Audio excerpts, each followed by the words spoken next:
Hello, I'm Fast Lawyer. Today we're going to review Contagion VR Outbreak, a game released on the Steam Store June 29th, 2018 by developer Monochrome Inc. It now normally retails for $10, although it usually goes on sale for less than $5. This game originally released at the $20 price point. I did buy this game and I tested it out on the Meta Quest 3 using link cable. The game is currently on a mixed review status on the Steam Store, and for good reason. However, I still recommend it, especially if you find it on sale. I think this is a cheap arcade zombie shooter with a lot more production values than is normal, especially these days in Steam VR. So let's talk about Contagion VR Outbreak, why it's in a mixed review status on Steam, but why I still recommend it. First of all, Contagion VR Outbreak is running on the Unreal Engine 4.2, and the game ran fine for me on my RTX 3080 for the most part. However, there was this sniper section where performance completely dropped and made the game basically unplayable until I lowered the GFX to low. This is a bug that was reported from devs and it's not likely to ever get fixed, so when you hit this sniper section, make sure to lower the graphics to low, otherwise it probably will not be playable for you. And surprisingly, this was the only major issue I faced while playing the game. Yes, there is a lot of jank, just a lot of outdated VR mechanics and just a lot of stuff not working like it should, but still playable. No major bugs that'll stop your progress, at least not for me. You do have full locomotion along with teleportation available, smooth or snap turning as well. There is a seated mode along with button crouch, and you do have magnet hands as well, meaning you can pick up objects at a distance. This game does have an odd holster system and inventory system, but keep in mind this is a 2018 PCVR game. You basically have a right hip holster for your handgun, you have a right shoulder holster for your backpack where you have 4 slots available to store objects, and you have a chest holster where you can store a big weapon, and you have an ammunition pouches as well. Weapon reloads are done manually where you'll insert the magazine and rack the weapon, but to eject the magazine you'll be pressing a button. You can also use melee weapons, but to be honest, the combat here is very arcade-like. Do not expect realistic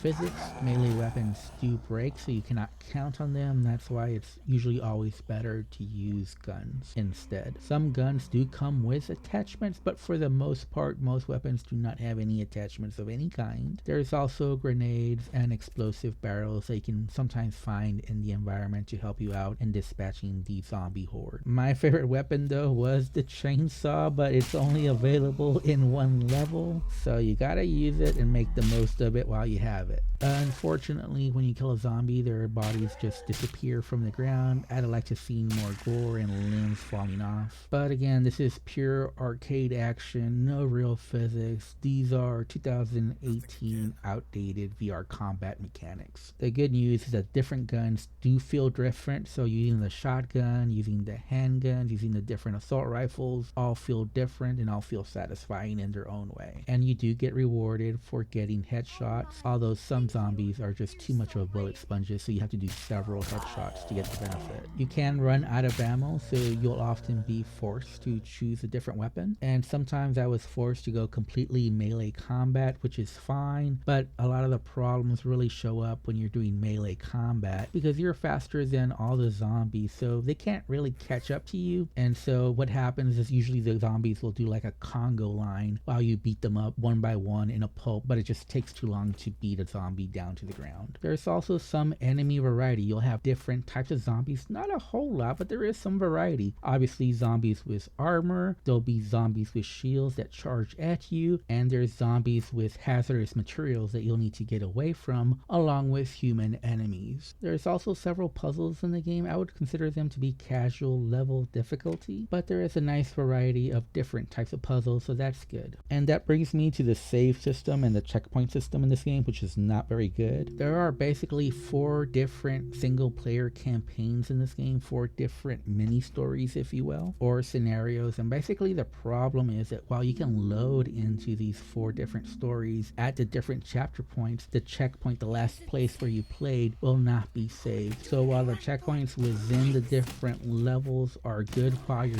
playing, if you decide to quit before finishing the chapter, then you'll have to restart at the very beginning of of the chapter of whatever level you chose. Again, there's 4 different mini stories and usually several chapters within those mini stories, and the game only loads you in to where those chapters begin. So one story might have 4 chapters or 7 chapters, and if you stopped at chapter 5 after 2 checkpoints, when you restart, you're going to be at the very beginning of chapter 5 versus at the last checkpoint you were at. So basically this means is once you start a chapter in this game, you want to complete it. Do not leave the game unless you want to start from the very beginning of that chapter. And while I did enjoy the 4 separate stories in this game, they're not really related to each other than there's a zombie outbreak story for each one, and they usually end in a very dark manner. The stories vary in length.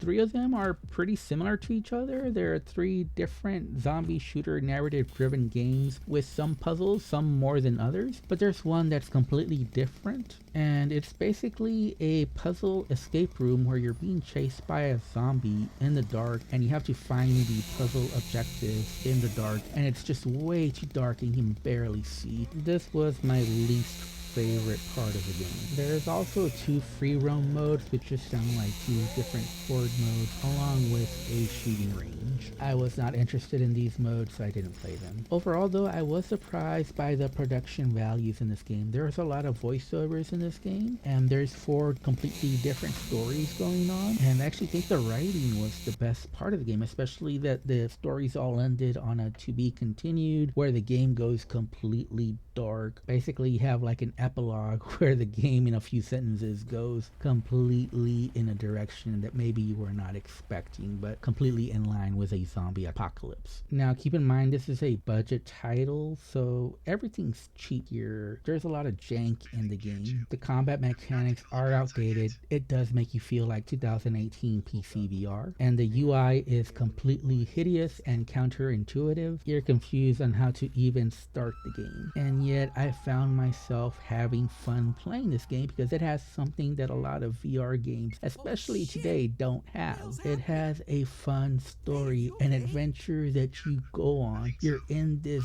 zombie nightmare, and it gives you that feeling of maybe an 80s action flick. The zombies are dangerous, but you're even more dangerous. That zombie horde might look dangerous, but you've got the metal to get through it. And there are just very few VR games that give you that feeling, especially released nowadays. Too many are generic shooters, or they don't have voiceovers, or they just lack the production values. So this one is a tough one to score for me. I'm going to give it a 6.5 out of 10. I think there's a good game under the hood here, but it's being kept back by all the jank and the outdated mechanics. Anyways, I'm Fast Lawyer. This has been my review for Contagion VR Outbreak. If you found this video useful, if you enjoyed it, don't forget to like, comment, and subscribe. And as always, have a wonderful day and enjoy the rest of the video.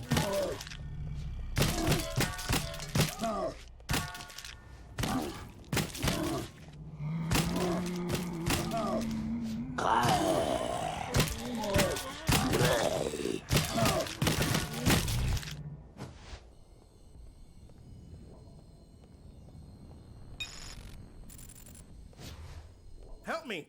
I can't keep it off me much longer. Grab that pistol and shoot it quick.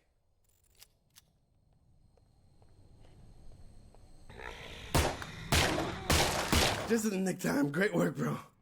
Listen, we can use the bus to evacuate everyone out, but we have to find parts to fix it up first. We need some coolant, a radiator cap, and a battery. I can keep you covered from up here.